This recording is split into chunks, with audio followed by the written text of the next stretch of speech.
Nainštalovali sme pre vás mobilný sedací vankúš na bicykel. Rozlúčte sa s bolesťami chrbta počas jazdy. Tento tekutý silikónový sedací vankúš je vyrobený z elastickej pamäťovej peny a silikónu a neopotrebuje sa ani pri neustálom pohybe.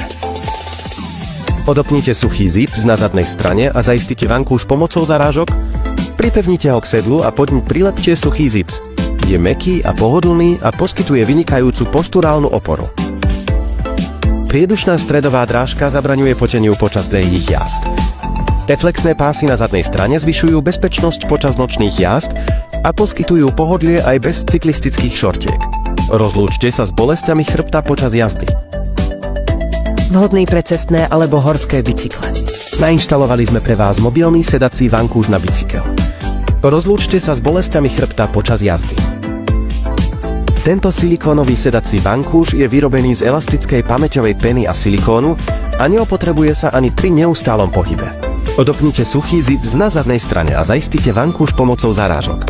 Pripevnite ho k sedlu a zaistite ho suchým zipsom. Mäkký a pohodlný sedací vankúš poskytuje vynikajúcu posturálnu oporu. Centrálna vetracia drážka zabraňuje poteniu počas dlhých jazd. Reflexné prúžky na chrbte zvyšujú bezpečnosť počas nočných jazd.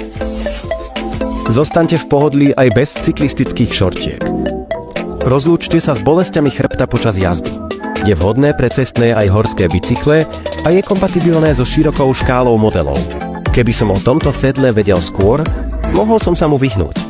Silikónový a pamäťový penový materiál zabraňuje deformácii sedla. Patentky v spodnej časti zabezpečujú bezpečné a protišmykové uchytenie so sedlami na suchý zips. Hrubé polstrovanie vytvára pocit, ako by ste ležali na gauči.